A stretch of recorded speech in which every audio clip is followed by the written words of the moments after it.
Porque se você chegou aqui hoje, você teve que sofrer. Você teve que passar noites em claro, na faculdade, na sua casa, estudando. Você teve que engolir sapo.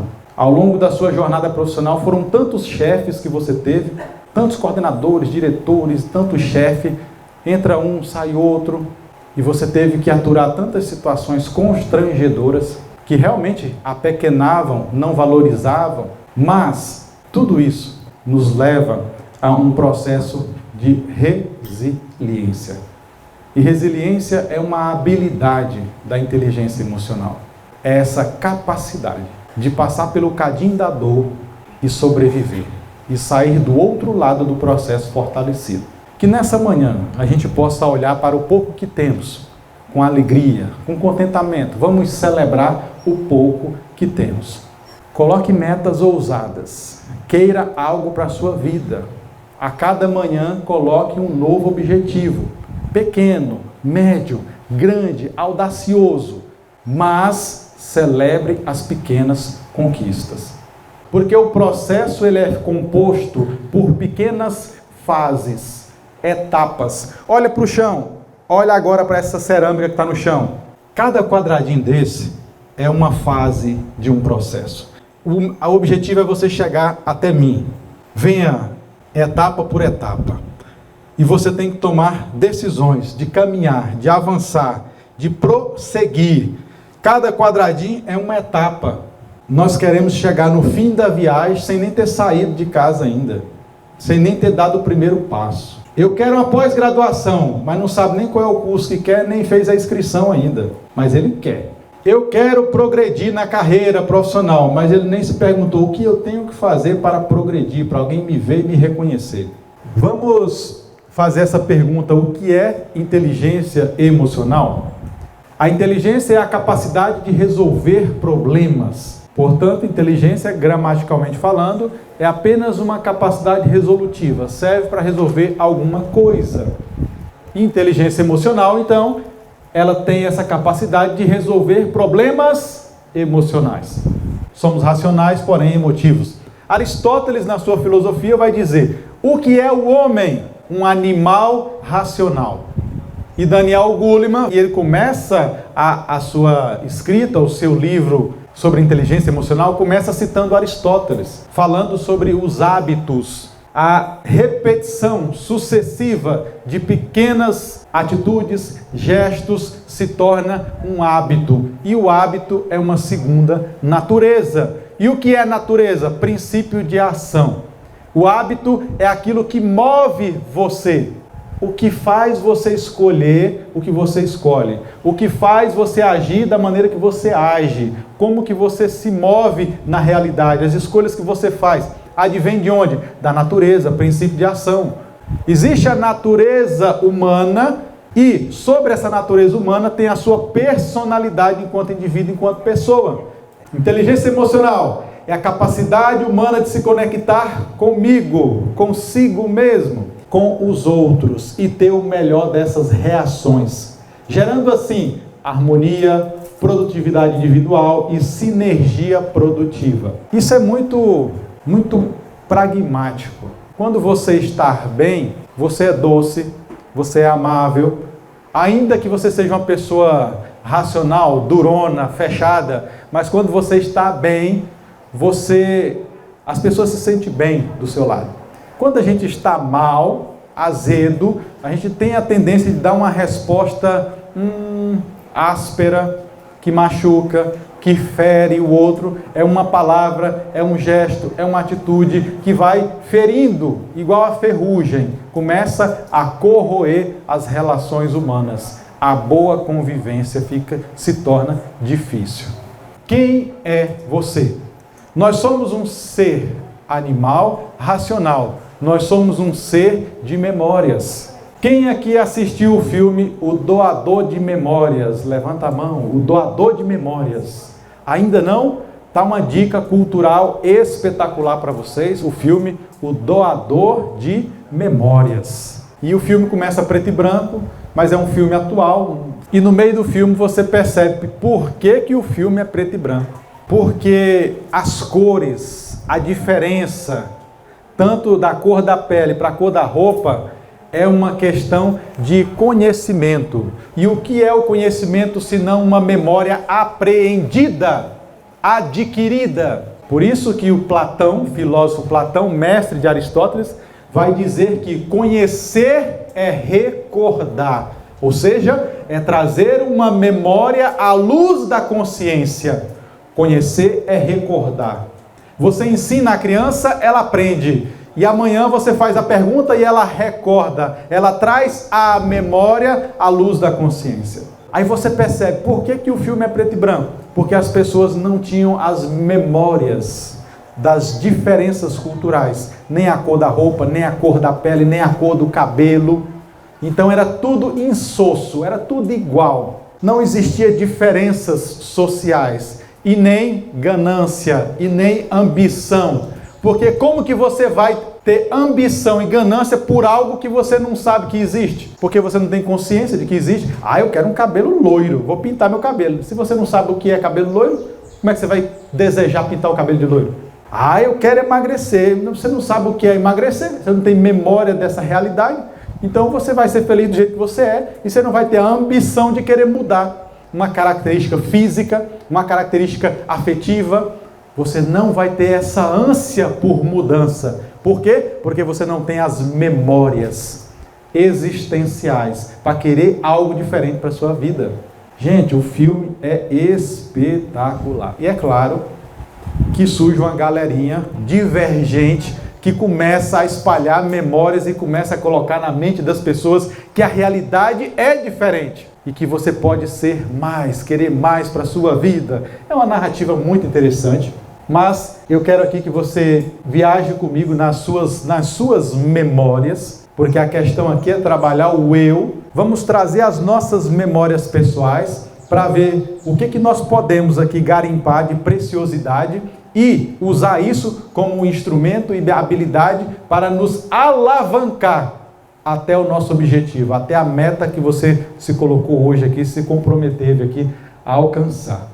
Somos e vivemos de acordo com a combinação de duas memórias. A memória racional, a memória emocional. Racionalidade, conhecimento, tudo aquilo que você conhece. Emoção são as nossas crenças.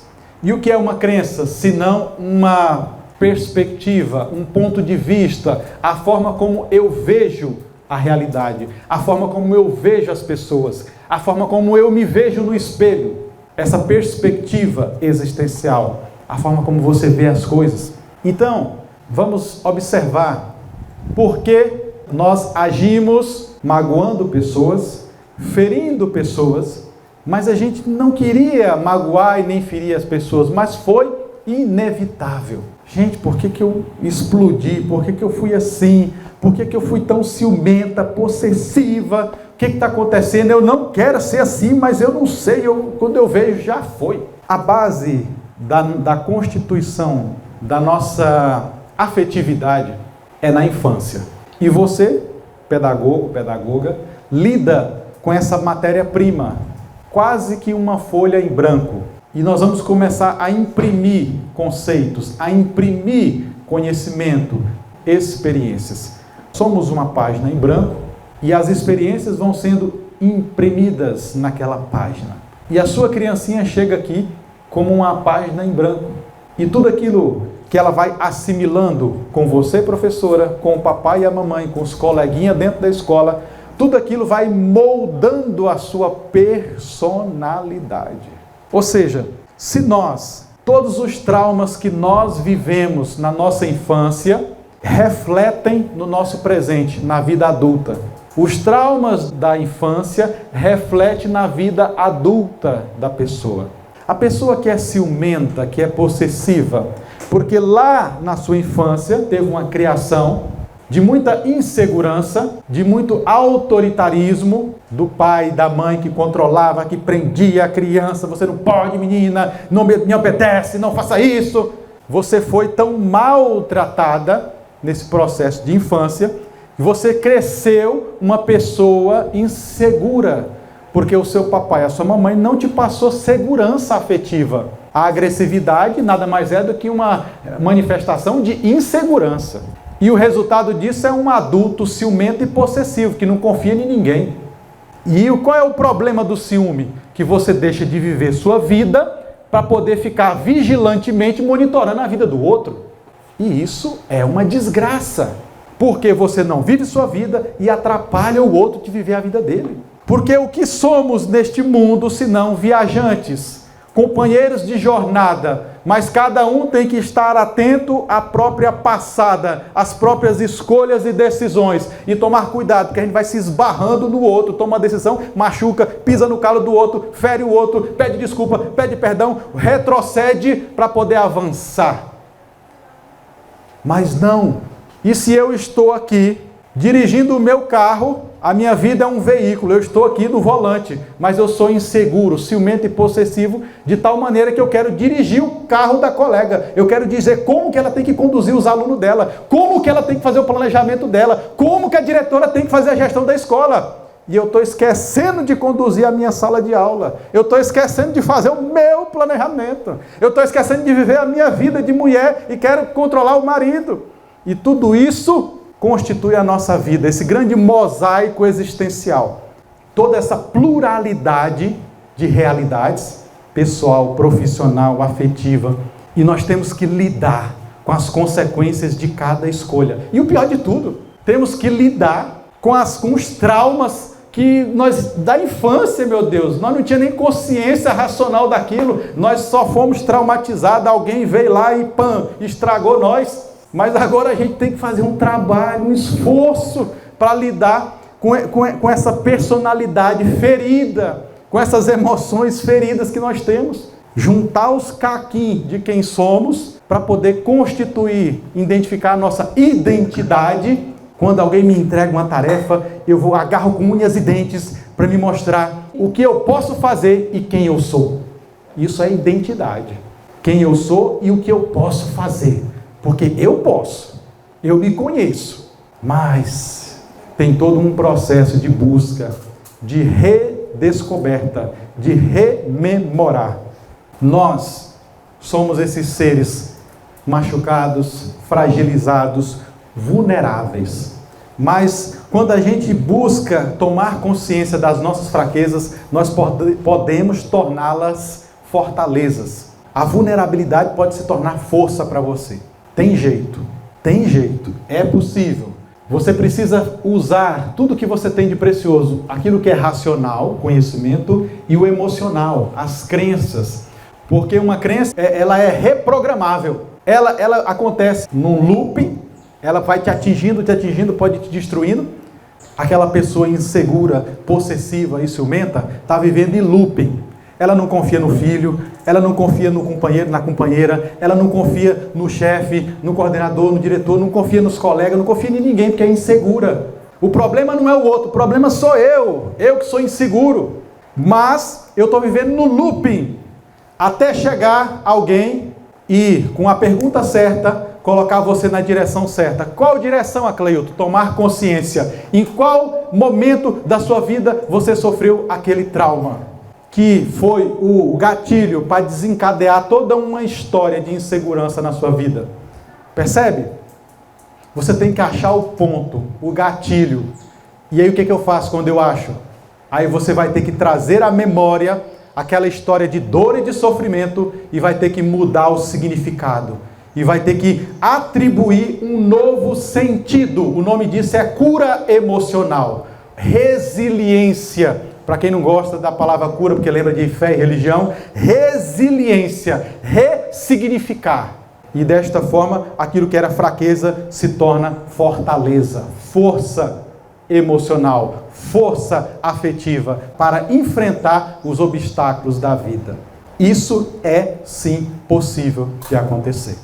É igual aquela criança que com os seus 5, 7 anos vive um processo de abuso sexual. E esse ser humano desajustado, porque ele tem suas lacunas afetivas, ele tem suas mazelas, sua personalidade distorcida pelas próprias frustrações que viveu e traumas, e ele vai reproduzir o abuso que ele sofreu na infância, vai reproduzir na vida de outras crianças.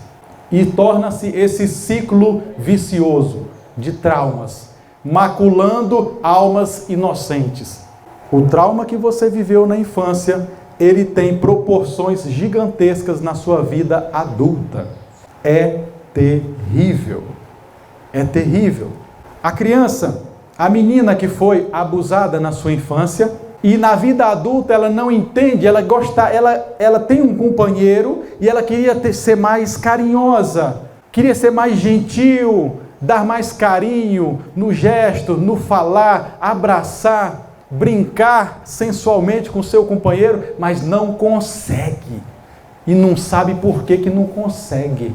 Porque na sua infância alguém forçou ela a fazer algo que ela não queria fazer, e claro, não era o momento de fazer, porque estava na infância, mas ela foi forçada a fazer sexo sem ela querer, na infância.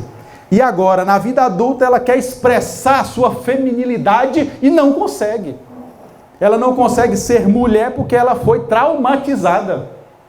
Gente, e como é que faz para superar um trauma medonho desse? Você tem que trazer à memória aquele momento de trevas, e poucas pessoas estão dispostas a enfrentar esses traumas, porque são verdadeiros pesadelos. Sabe por quê?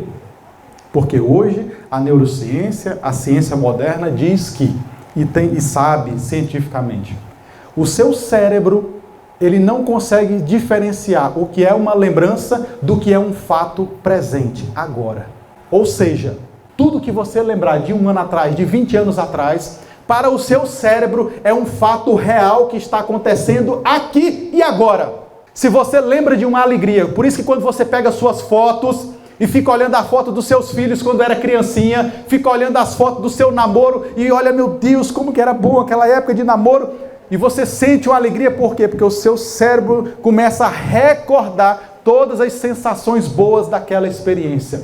Mas triste que também com os traumas acontece do mesmo jeito. Quando você para lembrar dos seus traumas, volta aquela ira, aquela raiva, aquele medo e aquele bloqueio emocional. E você começa a viver tudo de novo. Se você não tiver o controle desse processo, você se perde. E você não encontra a cura. Sabe o que acontece? Você fortalece mais ainda o trauma. Ou seja, você fica pior, mais inseguro, mais possessivo, mais ciumenta. É terrível. É terrível. Eu tenho uma história traumática de relação de pai e filho. Terrível, terrível. E de odiar o meu pai, uma fase da minha vida.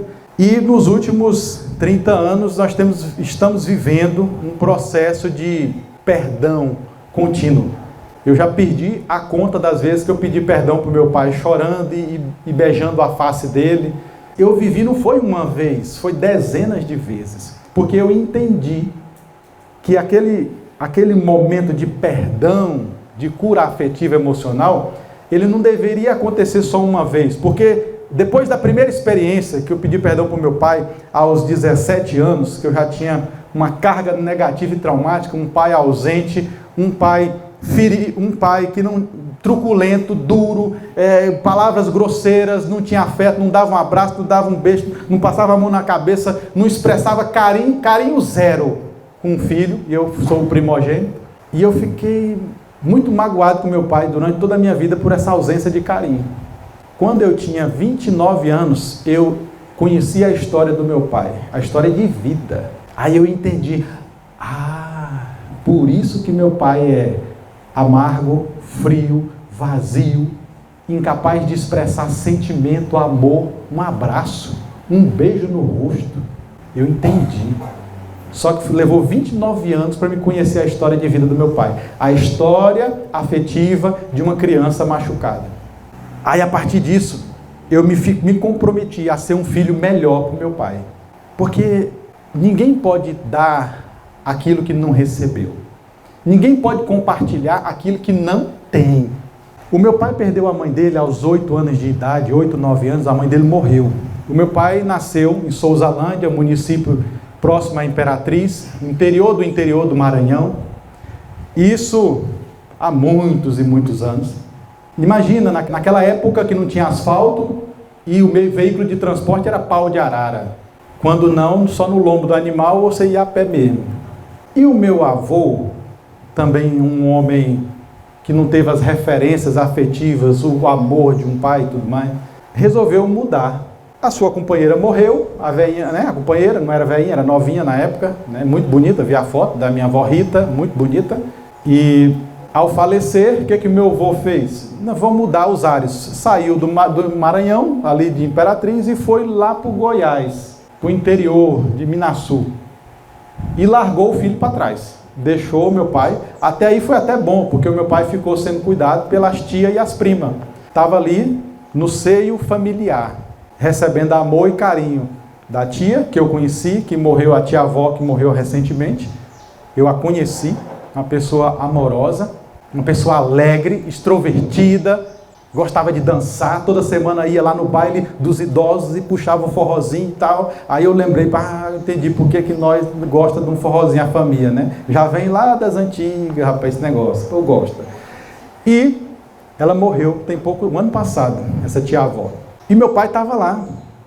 Eu conheço as minhas tias, que são primas do meu pai, e elas, depois de, aos 29 anos, eu ouvindo elas falar do meu pai, a gente sofreu tanto quando seu pai foi embora. Seu pai foi embora para o Goiás, a gente sofreu tanto. E como é que meu pai foi embora? Não, um belo dia chegou um estranho aqui em casa, com um papel escrito, assinado pelo seu avô, Nania, e falou assim, essa pessoa vai levar o Costinha para o Goiás, para trazer para mim. Uma pessoa estranha, um desconhecido, ninguém sabia quem era, se era bandido, se era assassino. E levou meu pai para os garimpos lá do Goiás. Uma criança de 9 anos. E eu fico pensando, só nessa viagem de semanas, acompanhado de estranhos e de gente, acredito eu, de todo tipo de espécie, o que meu pai não viveu. E ele cresceu junto com o pai dele, lá no Goiás, mas sem mãe e com um pai ausente. Então, assim, ele sobreviveu.